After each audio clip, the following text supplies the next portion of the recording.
Namaskar, Jai Hind, Jai Bharat, and welcome to Dev Talks. This is Aadi Achint. I have with me Mr. Vishnu Som. Firstly, Namaskar, and I just want to actually showcase his book. He's written a beautiful book, very light, very nice read. Something that I think all of us must do because the Sky Warriors, Operation Sindoor. Uh, Let me just say before I bring him in, one of my major observations of this book is that it's a personal story, right? When I say personal story, it's not his personal story, it's the personal story of the warriors itself. How? Because we always talk about them as warriors, but they remember all of them are human beings. They have trepidations, they have nervousness, they have uh, sometimes a little scare as well. Because if you remember, Field Marshal Manek Shaw said, every warrior is scared. And scares, the feeling of being scared is what makes you do the right thing. So, Namaskar, Vishnu. Welcome to the show, and thank you so much for this book. And of course, Namaskar, Adi. Good to be here. thank you. I wanted to ask you. I'll come to the book and I'll come to the stories inside the book and stuff. I just want to ask you. You've kind of interacted with IAF pilots. I have my whole life. But what's the biggest misconception civilians have of air combat? The biggest misconception they have is that for a dogfight to take place or an aerial encounter to take place, you actually have to be over the skies of that country, which is not the case. When you engage in air-to-air combat in modern sort of circumstances, certainly India, Pakistan, Indian Air Force pilots will not be crossing into Pakistani airspace necessarily, or vice versa. Abhinandan may just have been the very last person to have done that. Given the ranges of missiles, you fire them at extreme range, 100, 150, possibly even 200 kilometers plus, which makes the battlefield, as it were, in the sky quite lethal, because the line of control and the international boundary is nothing but a line on a piece of paper. That entire area, irrespective of which side you're in, is active. So you can be intercepted or you can intercept, right, at great ranges while flying over your territory. Because a lot of people have this thing that everybody wants to see that cross. So do I. I'm sure so do you. Oh yeah, it's the most fun thing to No, watch. but as I said, there's every possibility that Abhinandan is the last IAF fighter pilot to do that. Quite possible. Yeah, but his kill is also a sort of a medium range, sort of a missile kill. It's not a gun kill as where you are kind of. It was, well, you're talking about you're the scissoring and the whole romance of maneuver, but that's another story. Yeah. He's a super guy, by the way.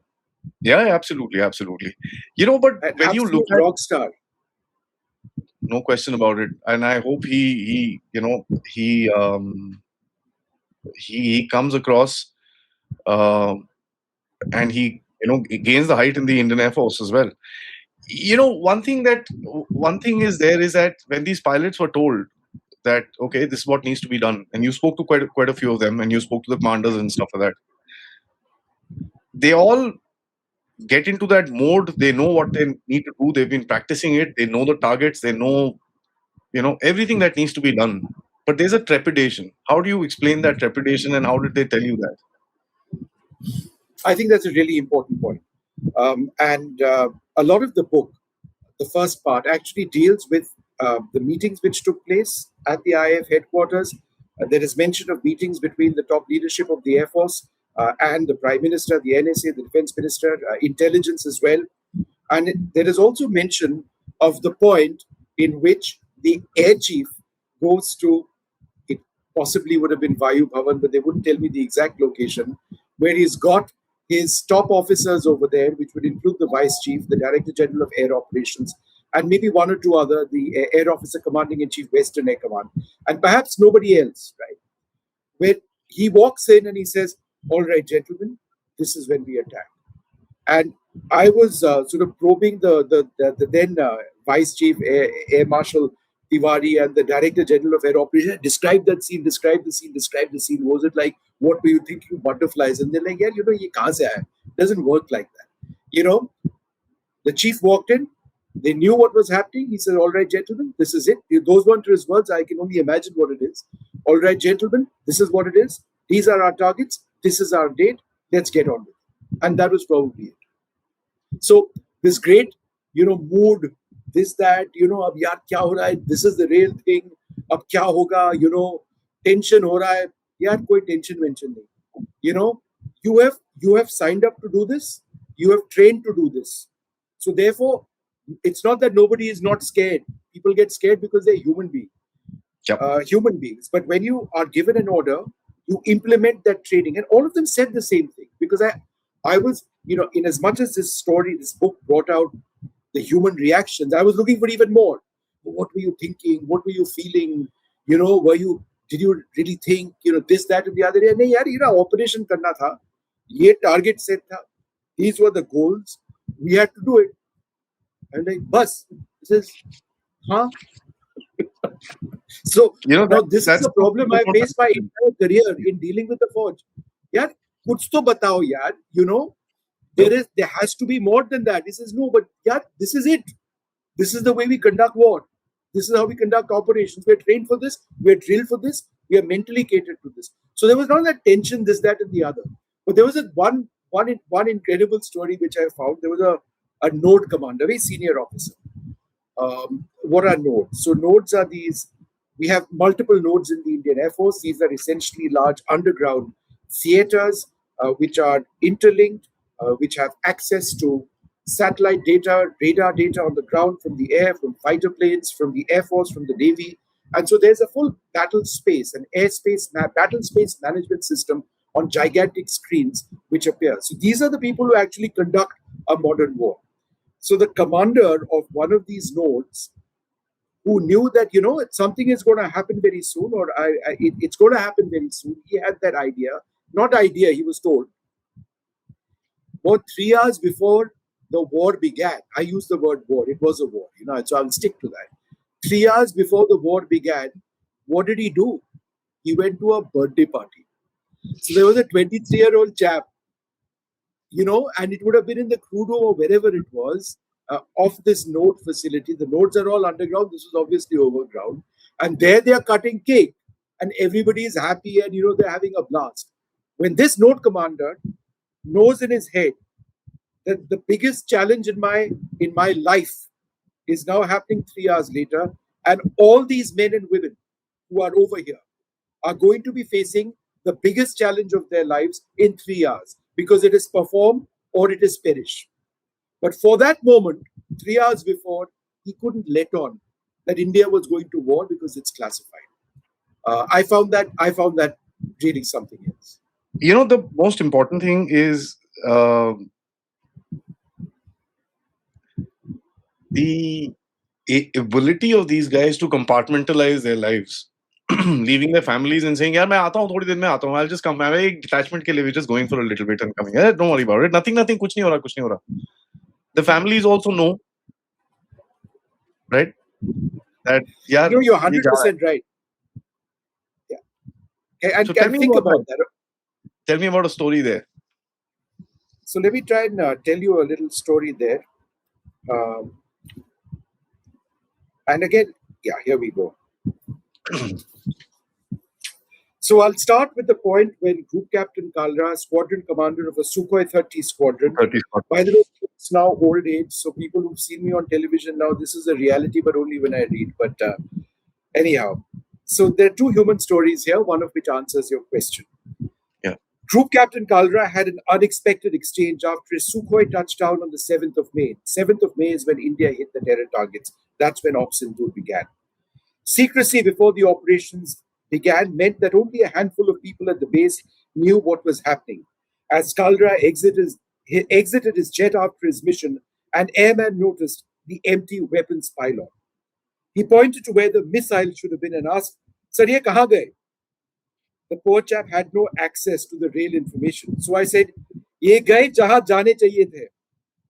The Indian Air Force technician got the message instantly, his face radiant with pride. This was what they had spent their entire career training for. Missiles had been fired in anger.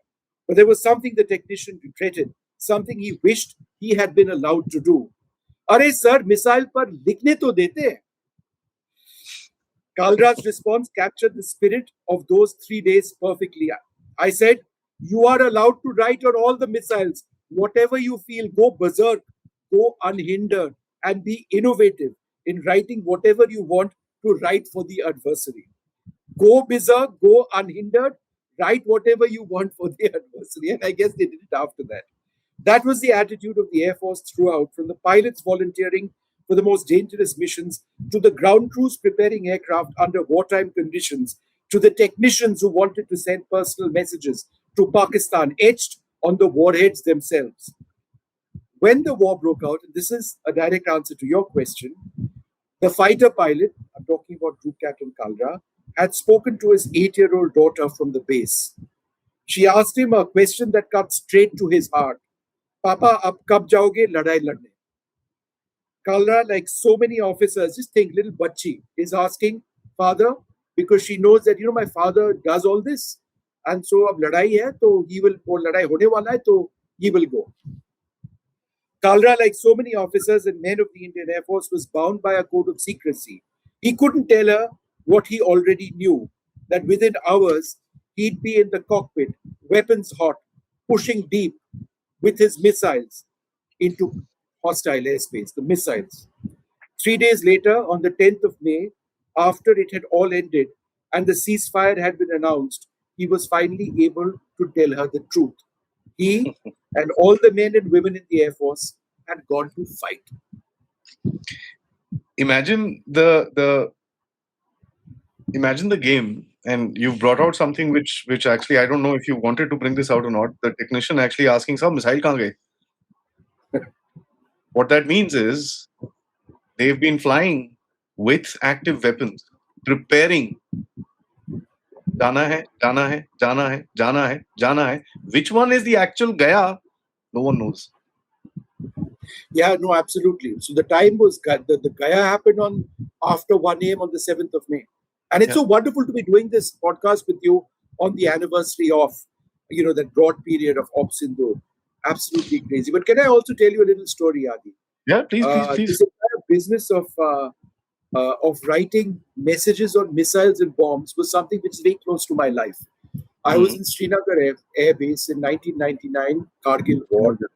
In fact, Adampur is where I'd flown on 3 sorties on Mirage 2000s. But when I'd gone to Srinagar, I met a young squadron leader called Anupam Banerjee, MiG-27 fighter pilot, young enthu chap, a few years older than me. I was just 24 then.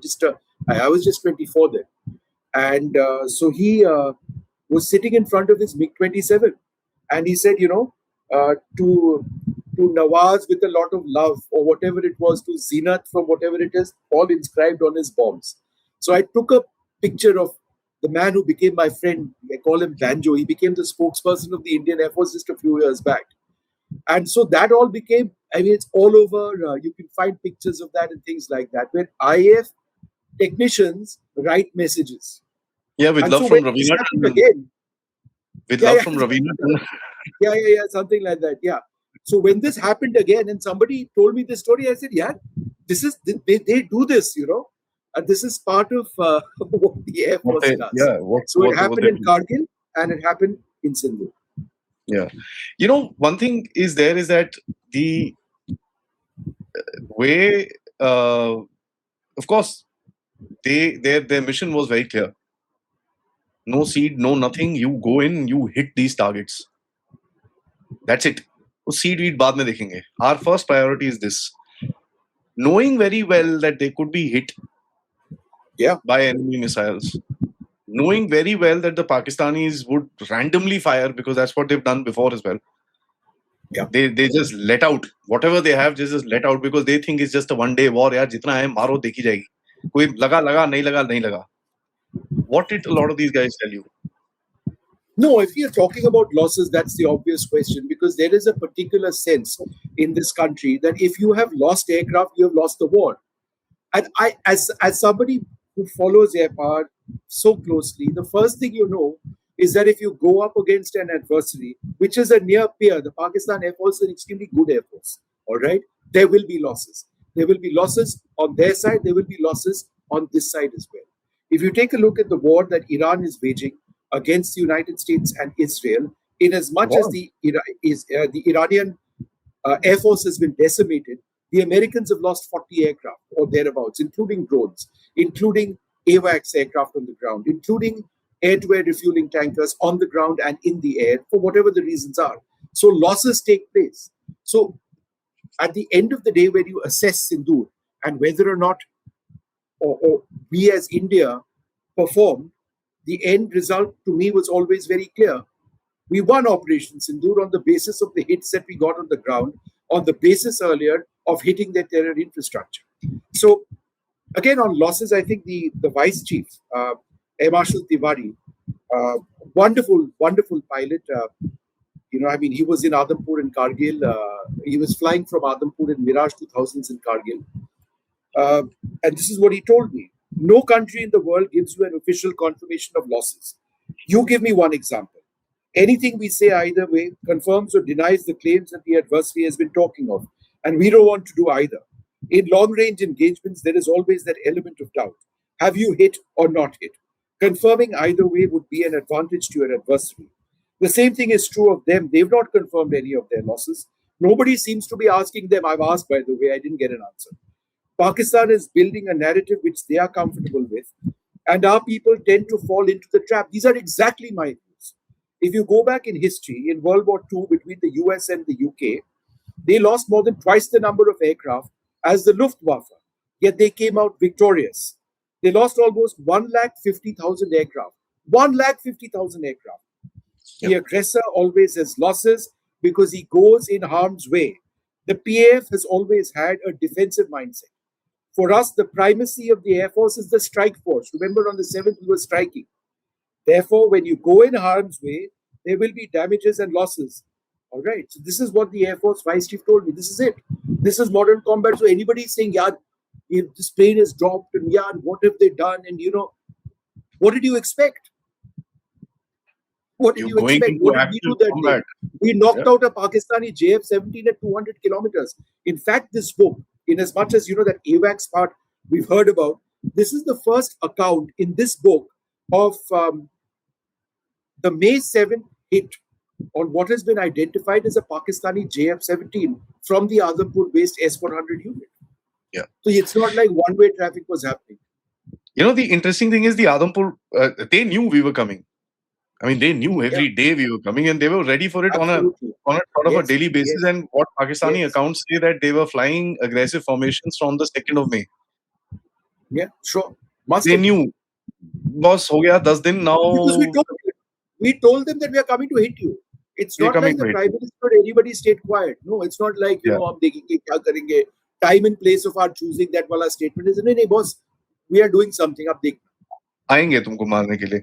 But my question, I'm going to repeat that a little bit, and I want you to kind of deliberate. What did some of these guys tell you that when they had these, yeah, bloody hell, what is this? We are attacking here, and we've been, So you put in an account of, again, Kalra. What did he say when he saw these air defense missiles So coming at I've got it over here. Yeah. I've got it over here, and I'll keep it small. So, with missiles flying all around him, it would have been a huge challenge for Kalra to visually pick up any missile which may have been heading his way. Remember, it's past 1 a.m. in the morning, 7th of May. It's extremely dark out there. If a missile is fired in your direction, all you can see are the dots which glow in the night and rapidly grow very fast in size if they approach you. They come right at you before you can even think of reacting. So you have to be alert. All this happens in just a few seconds. The stakes couldn't have been higher. The pilot was working in pitch darkness, in poor weather conditions, with no real visual reference, and all of this with a serious electrical fault. Later, he would learn that he and his formation had, in fact, been fired on by the PAF. I won't read more about this. It's probably the best account over Yeah, here. it's a lot of pilots have described it as telephone poles coming towards you. That's good true. old zamane ka telephone poles, those very big things, telephone poles with a But fire coming. what, Adi, what it looks like, if you see Iranian missiles striking Tel Aviv and their missile interceptors, whether it's David Sling or the Arrow interceptors or Patriots, going up to intercept them, you see the dots of the incoming missile, you see the dot of the incoming missile, you see the interceptor missiles, the surface-to-air missiles going up, and if they miss, that little dot It moves, that's the incoming missile, and then goes boom. And you can Yeah. see it just coming boom at you. All of a sudden, visually, what was just a dot becomes this streak. And in this case, if it's an air-to-air missile, it's if they see it, mostly you don't see it. I mean, your sensors tell you it's there, but visually it would look at night is boom, it's right there, it's right on me. The interesting thing is some of these guys actually encountered about 10 missiles each aircraft. So I don't know how many missiles they That's encountered, what but I a lot do of know that there was yeah. a large volley of missiles fired by the Pakistan, air-to-air missiles, possibly surface-to-air missiles as well. But that changed after we took down, as I mentioned in the book, that JF-17, which is when they moved west and there were no active aerial engagements which took place. We believe we knocked out many of their fighters through using surface-to-air missiles, but air-to-air encounters didn't really take place. I mean, about the JF-17, this is, I mean, what you've written is that one IF chose to share the fighter that Patni shot down was a JF-17, Chinese-built JF-17 Thunder. I call it a junk fighter 17 blunder, but in any case, that's another story from another hour. But that's being a bit disingenuous, and it's not that bad a fighter. That's fine. I mean, we can still we can still make a joke out of it. The interesting thing here was that the IAF told the chaps that were attacking, guys, your job is to attack, right? You're a strike force. You go and hit. Let us deal with the rest. Let the S-400s, the Akash, and whatever else is there, let them deal with that, with the aggressors that are there on that side. You focus on what has been given to you. Right. So, did you hear this sort of a narrative or statement from any of the people that you encountered? Yeah, that they're all mission oriented. They're all mission oriented. They're flying very often mixed formations, sometimes similar formations. They all had their job. Our job is to do this, and then somebody else's job is to do this. So I mean, they were all given specific tasks. And it was when the rules of engagement on the 7th night, early morning rather, changed, when the Indian Air Force, understanding that it was being attacked by the PAF, decided to open up the S-400 radar in Adampur to knock out a JF-17 at the 200-kilometer range, which is not the biggest hit. That was the AWACS that happened, the very last plane which was brought down, in fact, was the AWACS that happened on the 10th. But that was the first use of the S-400. And man, that system really worked. Yeah, I mean, there are reports now that the Pakistanis fired these PL-15s at our maritime reconnaissance aircraft as well. Well, it could have been the PL. I've read those accounts. It could have been the PL-50. It could have been another air-to-air missile. Anything, yeah. I just want to be very clear about this because it's important for our for your viewers to know this. The Pakistan Air Force is a very strong Air Force. Let nobody drive you, and the Indian Air Force recognizes this. So in our sense of patriotism and this, that, and the other, we shouldn't for a moment understand the nature of the fight the Indian Air Force was facing. This was not a US Air Force versus Iran Air Force, right? It was two near peers in the sky. They've got 4th-generation aircraft, you've got 5th-generation aircraft. It boiled down to weapons and tactics and training, right? Yeah. So let's be very clear about the nature of the threat was very serious, was very severe, despite which we won Sindoor. Yeah. As a matter of fact, one of the interesting things that you've said, that the JF-17 kill was a turning point where the Pakistanis kind of backed off. They realized, oh shit, we've chewed more than we can eat, and there's going to be problems. So, what kind of a feeling? I mean, when you spoke to all these pilots and you spoke to all sorts of all sorts of people, how did they describe that moment when they realized, yaar, ye baith gaye, inka ho gaya? They're not going to come at us the way they thought they will come at us, because now they are worried. No, I don't think anybody believed that ye baith gaye. I think there was always a sense that it's very, very dynamic. And what the Pakistanis did the next day went to showcase what their strategy was: asymmetric warfare. They loaded up Indian airspace on one day with, I think, 600 drones. I mean, if you look at what they actually did, and people forget this part of it. and we don't end up talking about it at The all. EHAs. But the Yeah. threat India faced in terms of the numbers of drones was absolutely crazy. I mean, and I've got the numbers down, in the book. Uh, yeah, so on the eighth night, ninth morning, 300 to 400 Pakistani drones were detected. They deployed loiter munitions, rockets, and air-launched weapons. Right on the eighth night, ninth morning, uh, many of these were intercepted by Indian defenses. So on the ninth, ninth, 10th morning, they did more of the same. And, I mean, their drone activity from the second day onwards targeted areas or attempted to target areas unsuccessfully, I might add, all the way from Siachen to Gujarat. To So Kutch. these were, Yeah. yeah, yeah, Kutch. And so that's something that we should also remember. So they never sat down. The moment they sat down was on the 10th, when their 10th. DGMO picked up the phone and called our DGMO and said, कि साहब आपने जो बताया था 7 तारीख को, let us talk about that. On the 7th, we had told them that we are hitting only terror targets. This is our goal. अब आप मान लो, and the thing ends over here. They told us, yeah, you sort of that we are in for the fight, and they fought. That same DGMO on the 10th picked up the phone and says, yeah, maybe let's get into a ceasefire. That is the sequence of events that took place. Yeah. They did pick up the phone and say, let's have a ceasefire. And that's how it ended. It didn't end immediately, but it ended a couple of days later, but the ceasefire was announced. That's how it works normally. You've also put across the interceptions of the CM400, which they tried to, and Yeah. was unsuccessfully. That needs to be mentioned here. But the entire arena of their offensive, where they launched they launched the ballistic missiles, and they launched all sorts of these drones. They tried to saturate this I'm thing. not sure about ballistic missiles. That I'm not Fateh thing sure. that they launched, whatever, which was They've shot down launched in. long range, multiple launch Yeah. rocket systems, but Yeah. on whether or not they use short range ballistic missiles, it's not something I have any definitive confirmation on. It doesn't Hmm. feature in my book. Yeah.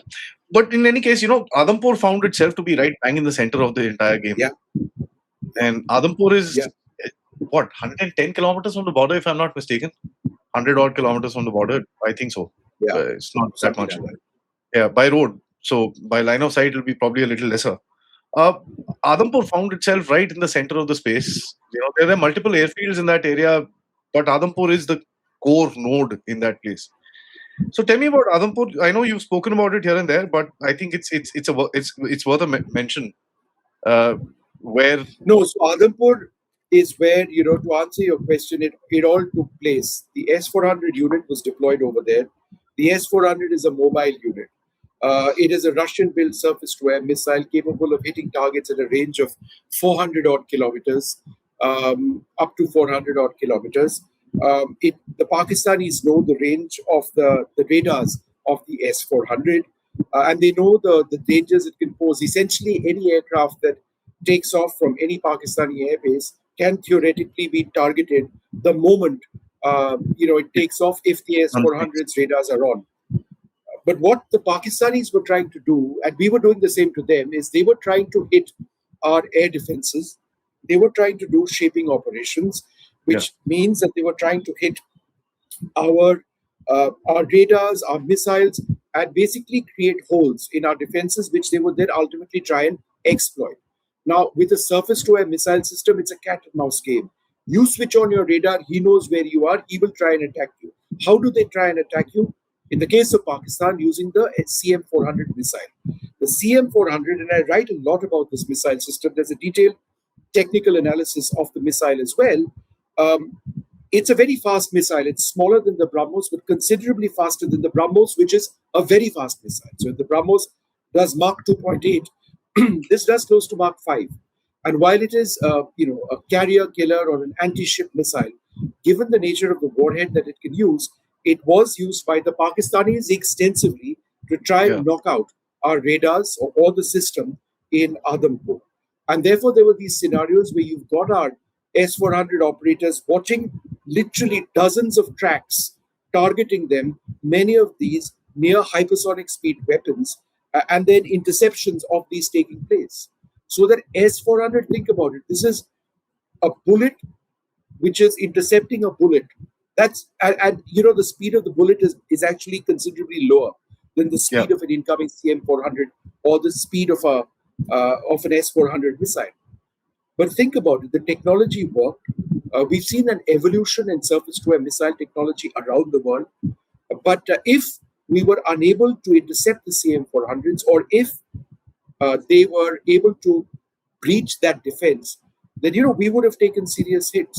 I think it's important on this anniversary period of Op Sindoor to remember that we were lucky that they weren't. This was not a mass casualty event. The subcontinent is packed, lakhs and lakhs of people all across the region.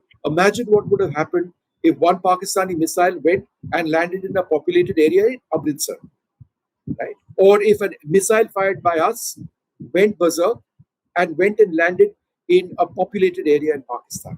Mm. Then what would have happened is that the escalation matrix would have gone up. It would have Yeah. become a general war, which was never what the goal was. In the Yeah. future, we've had military leaders talk about this as well. We have to think even more sharply about defense against drones, right? Because this time there weren't that many casualties. In the future, you may never know. Yeah. You mentioned something about the Pakistanis basically losing, and the exact same thing that they tried to do to us. It got created over Islamabad, the capital region, when we took out their air defense batteries and stuff. And you say it created a significant gap in their structure. Uh, it's their largest city. It's the capital. If needed be, we could have done a huge amount of damage. There's just no question about it. And I'm sure the plans are ready for that, right? You They know what wanted hitting to. Noor Khan? You know what hitting Noor Khan, which we hit, uh, is the equivalent for you and me. It is the equivalent of Palam Airport being hit. Yeah. So we And went what and hit that Palam Airport. Think what about we it. hit there is a separate story altogether. But We just hit the lots of things. significant fact of hitting that We place. hit lots of very interesting things. Yeah. And So this Kirana Hills business and all is hyped. Whatever happened is a secret, but we hit their air bases. And if you give me half a second, Adi, because if we're yeah, talking about this, we can't not talk about the biggest part of this was the success of the IF's hit. So besides the hits on the Jaish-e-Mohammed and the Lashkar-e-Toiba, Bahawalpur and Muridke, if you look at what we did on the 10th, on the 9th night, 10th morning, right, going into the 10th, 2 a.m. to 5 a.m., Chaklala, Rahawali, Rafiki, Rahimyar Khan, Sakkar, Murid, and Naya Chor attacked with missiles. I was able to prove through satellite imagery, which I acquired from Maxar, pictures of the same day of the success of those hits. So every single thing the Air Force was telling us wasn't conjecture ki ye lag raha hai, shayad nahi, par they hame knew. ye information hai, ye picture. There's a picture, high resolution, right? So that is 2 a.m. to 5 a.m., 10 a.m. to 12 p.m., Sargodha, Bholari, and Jacobabad.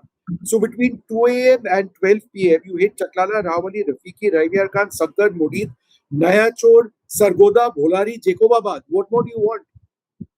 And these guys, IF guys, are thinking, yeah, I've gone and hit all of these people are going, yeah, tumhara loss ho gaya tha. You have lost. What bakwas is this? I mean, look at the larger picture.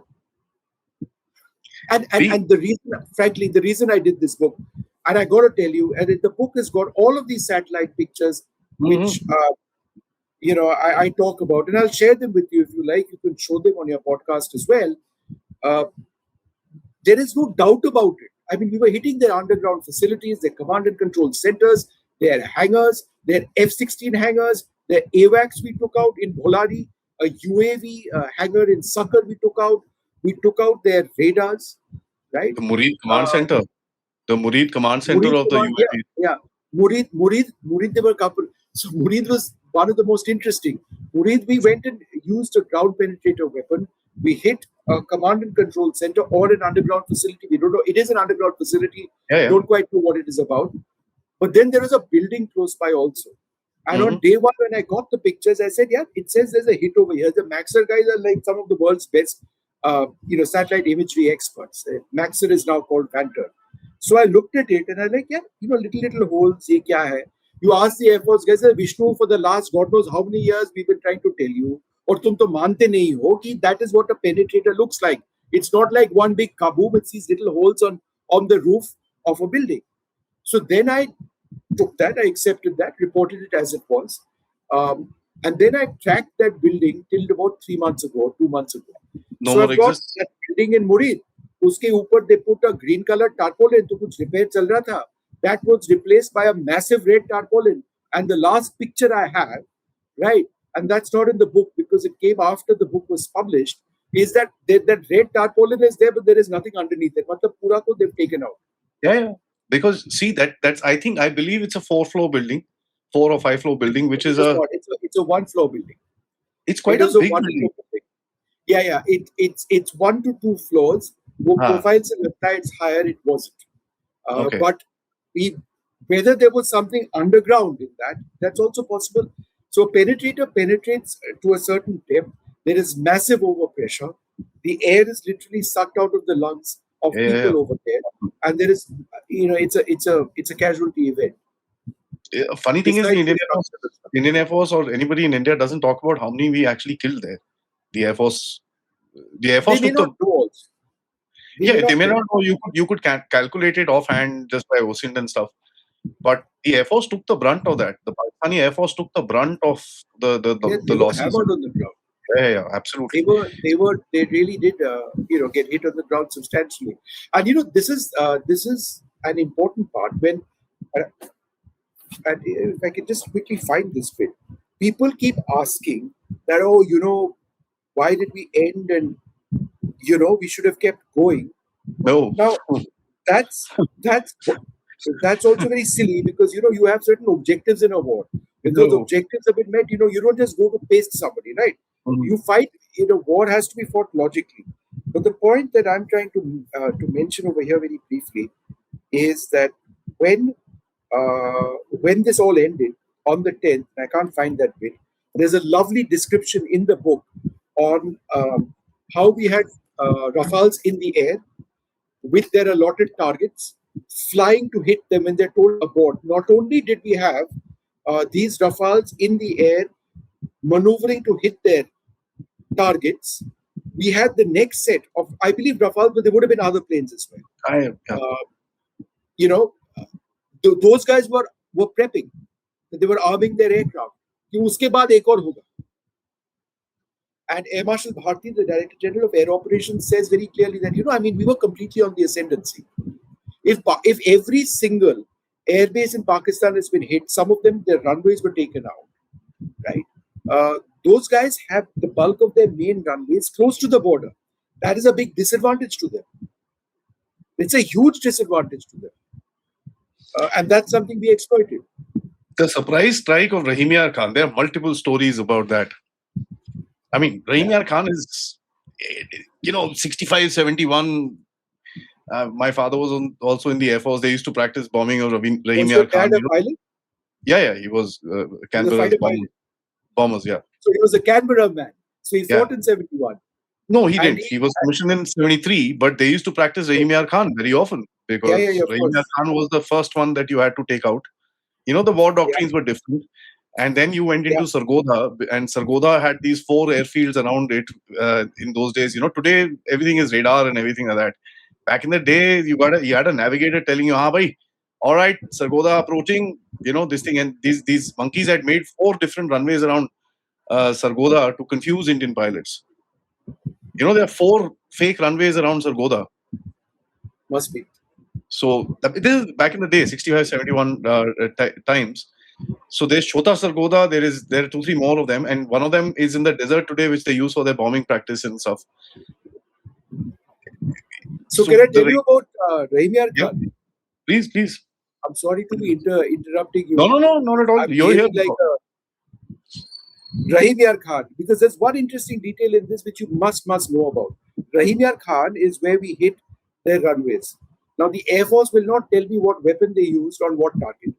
Now, as somebody who follows airbar, I have a rough idea, and I think it was the BrahMos which hit their runway multiple places. So, Maxar satellite imagery from the 10th of May shows the 3,000-meter runway 0119 at Rahimyar Khan Airbase in southern Punjab, Pakistan. The image captures a dark grey blast crater located at the runway center line, 1,100 meters from the southern threshold. The crater measures 5.8 meters in depth and is believed to be 13 meters in diameter. Debris, including concrete fragments, asphalt pieces, and dark soot, scatters radially over a 40-meter radius. Stress fractures extend outward from the crater edge, reaching up to 25 meters in all directions. Think about it. This is just one. That's the worst, actually. That's the worst. 5.8 meters in depth, right? 13 meters in diameter. It looks like a little hole in the picture, even the satellite image. But think about it, yeah. I mean, it is really deep and really wide. So that took out their operations. Like they took them months to patch it up. Yep. You know, my dad saw that picture of Rahimyar Khan, and he said, "यार ये नहीं होता ठीक. ये इनको मुंगे लग जाएंगे. इसका foundation उड़ा दिया. ये पता नहीं क्या मारा है इन लोगों ने यहाँ पर." He said this very clearly. He said, "यार ये because you know these guys know foundation of the runway. Yeah. उसका top part है, center part है, bottom part है, you know, and then there is that basing which is there." So he saw that. He said, "Sala, this has gone through the basing. यार, what are you talking? ये तो bloody hell. This is going to take them months." Then I said, "Sargoda देखो." So he looked at Sargoda. He said, "हाँ, ये कर लेंगे, patchwork कर लेंगे इसको, but Rahimyar Khan नहीं यार, ये नहीं आता वापस." So he said this in May itself कि this is not coming back. You know, I wonder why it didn't come back for a very long time. Because the foundation was gone. So they would have had to remove an entire bloody section of it, do the refoundation. 5.8 meters is not a small thing. 13 meters across. Kya dalenge? Cement. But the best was that building, the Rahimyar Khan building, you know, where when they hit that, everything in the building came outside. You know, all the almaris and the kursi table, everything was outside. Noor Khan. That was Noor Khan. No, even Rahimyar Khan. If you see that video where that chap is gone to Rahimyar Khan, he said, "पूरा अलमारी बाहर है हमारा सब सामान बाहर फेंक दिया है यहाँ पर." So that was also, yeah. I mean, it was really this thing. I want to also talk about Srinagar, if you don't mind. Let's get into that. Srinagar is a very important airbase. Nirmaljeet Singh Sekhon, you know, there is a lot that was. 121. Okay. So there's Nirmaljeet Singh Sekhon, there is Abhinandan. You know, every time there has been a battle with Pakistan, Srinagar airbase comes into focus. This time they tried hitting it. Of course, it went across somewhere else, and there's a hole in the field somewhere. But I you know, this time Srinagar wasn't that active. No, Srinagar was active. Srinagar was very not that active in the sense it was not the center of the place as it was for Abhinandan, as it was for you know, Nirmaljeet Singh Sekhon and stuff like that. So this was one war where nothing really heroic came out of the Srinagar airbase. It was active just like any other airbase in that area. But Srinagar is a very important place as far as India-Pakistan conflicts are concerned. Tell me about that. And you've written some stuff about heroic. There was something heroic that came out of Srinagar. Yeah. Maybe not directly Srinagar airbase, but until that story comes out, we'll have to leave that for another day. You've not mentioned that, and I was hoping that there would be something here, because I've also heard some stuff. But anyways, I don't want to actually get into that particular. No, but you're quite right. And just so that I'm not skinned by the Air Force after this conversation, I should get back to the cleared script. Yeah. That, you know, I mean, you know, we're talking about Srinagar airbase, as you know, is a city. It's not like an airbase. Yeah. It's like a city. There are hundreds of people, you know, I mean, children, this, that. So here was the station the senior air staff officer at Srinagar SASO, the Srinagar airbase. Srinagar Air Force Station wasn't just runways and hangars, it was a mini township home to thousands of military families who would need protection when Pakistan responded to India's 7th May strikes on the 9 terror targets. The easiest part was telling my men and women to be ready. That's what we train for, what we prepare for. Since we knew something was coming, We were in place, Overhill says. The trickier part was briefing the families who also live here. We had everything in place. We had trenches and shelters earmarked, informing children and families that in case of an air raid siren, they needed to get into trenches or shelters. That was tricky. For the children, it was exciting. They had fun. But there was anxiety among the families, though their support was phenomenal. During Op Sindoor, everyone was doing their job 24/7. Some people you normally hear complaints from were fully committed. No one asked, "Sir, I need to go somewhere else." Like there are always those who say that, "Sir, मुझे वहाँ जाना है, sir." Basically not Trying doing to their move. job over here. That happens. This is not. We are in, sir. We are in for the fight. So that's one You know, story. the last day, and The school teacher called up Ovalil and said that, thank you very much. We are in it with you. There's a school in the Srinagar airbase. yeah, अब वो तो no, मिल नहीं रहा है Srinagar वहाँ is a बीच में very हाँ important place. I've been to that place, and as a I've been there as somebody whose father was in the forces, and I've also been there as a civilian. Uh, it's a very important place. It's a heart center of that region as far as this is concerned, yeah and it it's is. always been in the pitch of battle. Right? It's always been in the pitch of battle. And this time I Yeah. was hoping, okay, what Srinagar story comes out? Nothing has come out as of now. I'm like, okay, this is weird. This something would have happened. So I spoke to some people and they said, यार हुआ है अभी आएगा बाद में निकालेंगे उसको मैं चल ठीक है कोई बात नहीं let it be there then अब the you know on the final day caps were in the air there were few Pakistani fighters flying they were getting Yeah. picked up we knew what was happening And intercepted by yeah surface to air missiles. surface to air missiles there's one question a lot of people on the internet when you actually Indian Air Force didn't fire any air to air missiles. What do you say for that? I don't know if they fired any air-to-air missiles.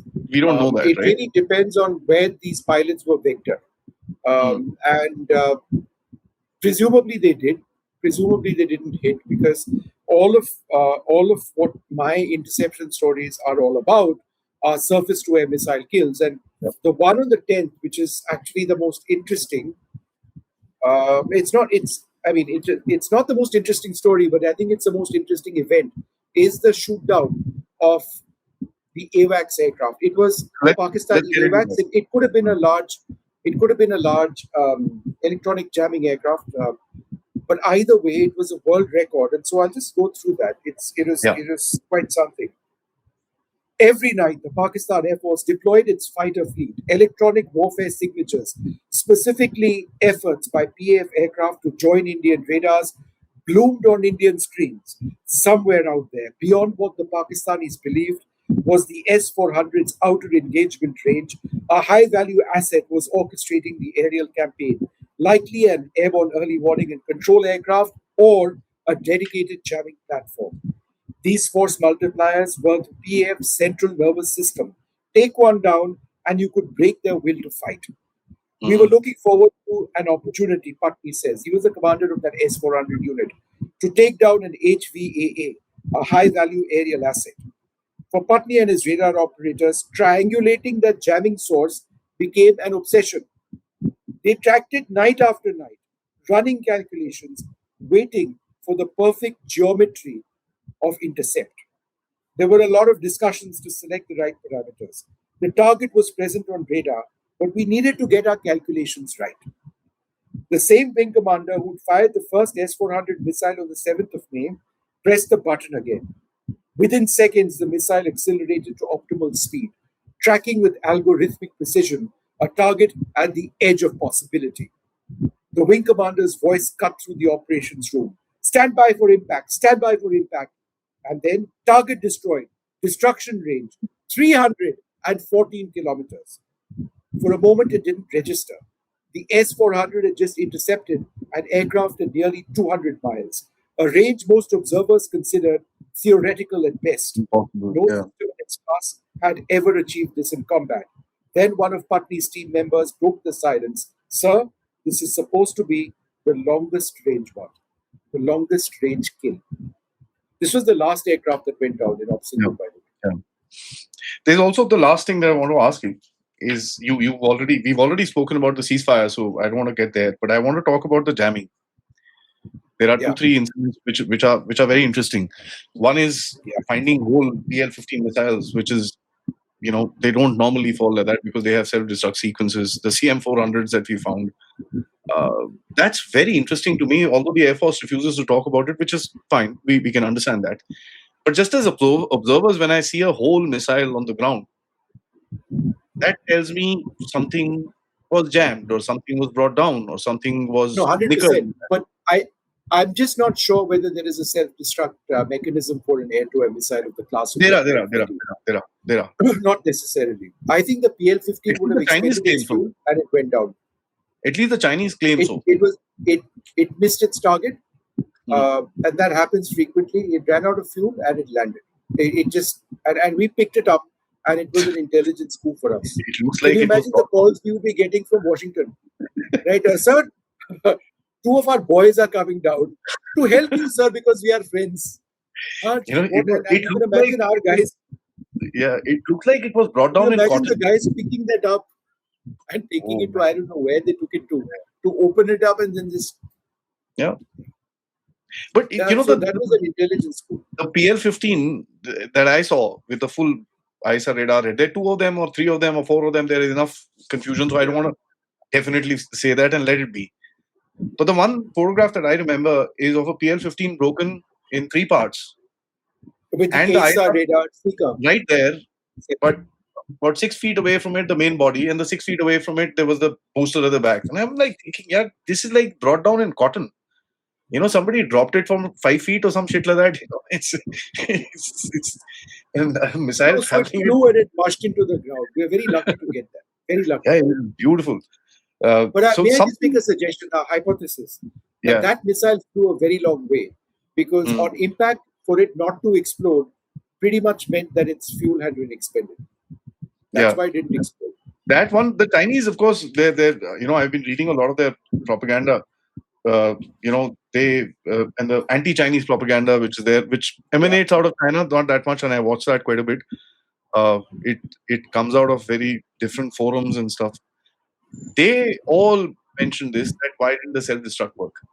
And they were quite critical about that fact, that why didn't it work?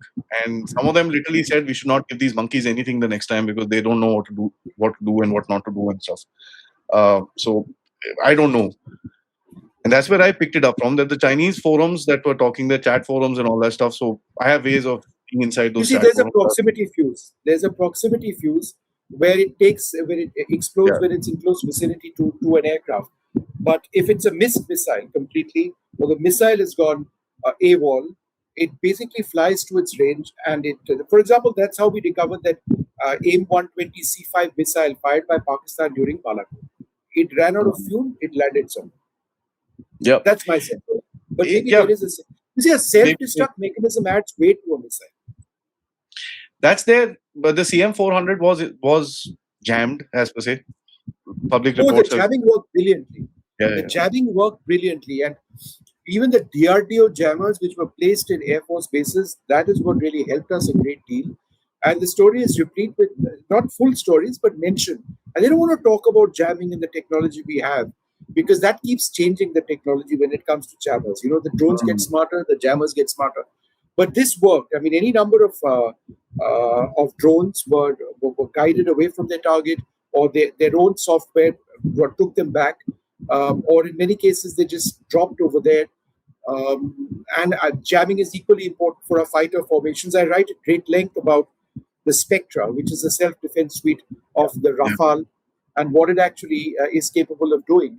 That I would suggest had a very big role, particularly on the 7th when the Pakistanis really opened up with air-to-air missiles. Yeah, it's quite interesting, and that's something that people don't talk about.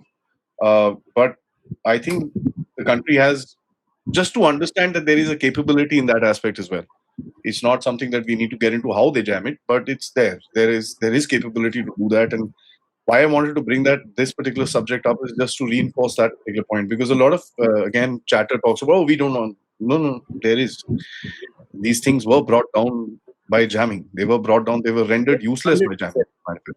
It's not a So very sexy description and a jammer. You're always looking for Abhinandan type guys to go start knocking out. But yeah, in real war, it's all of it, yeah, including the very basic things like jamming. yeah. And we don't know about code breaking. We don't know about a whole lot of other things, and that I don't think anybody will talk about. But these things also do exist. How Of do you break Sindoor is code? classified. Yeah, It remains classified. I have yeah, just skirted around the edge of that. yeah. So Yeah. So let me just say this: this was a pleasure. I think I see a lot of the passion for the Air Force as I have in myself. These are my dad's wings, by the way, which were the last ones that he wore when he fantastic. was active. So I've grown up in the Air Force. I actually owe everything I have in my life to the armed forces and the kind of discipline that they instilled in me. So I can see that passion with you, and thank you for writing the book. I recommend everybody to buy it. Please check this out. I'm going to put the link in the description. It's a very easy read. You can read it. I read it in a day and a half. It was, and Yeah, this is it's inspired it's my about work. 256 pages, but it reads fast. It's Yeah, about I mean, this is inspired my 256 work, pages. It reads this really fast. podcasting and stuff, which takes me a lot of my day, but I still could read it in a day and a half. Somebody sits down, it's a few hours, and it's And yes, pretty. if you put the link, it would really help. So thank you for that. Yeah, I will do So that. I will do the that. It's a Amazon beautiful link, book. that would really help. It's been a bestseller. It went into reprint within 5 days. It's a bestseller across three categories, and it reached number four across all Amazon books. So it's done really well. But Yeah, it obviously goes down because the top 100 in Amazon is ICSC and CBSE textbook. You can't compete yeah, with that, man. you Not can't even the really Indian do Air that. Force. Yeah, and I hope not hope, but I would love to actually see some of these guys getting out of service in some time as it happens, and actually listening to their stories in the next few years or next decade sort of a thing, because they will start speaking at that time, and then that's when we'll also get to know a lot more as to the human point that you've tried to cover in this book. So thank you so much for that, for telling Thank you. your story. I really like this To the challenge. audience, Thanks. my request is like, subscribe, and of course share this and buy the damn book. Simple as that. Namaskar. Thank you.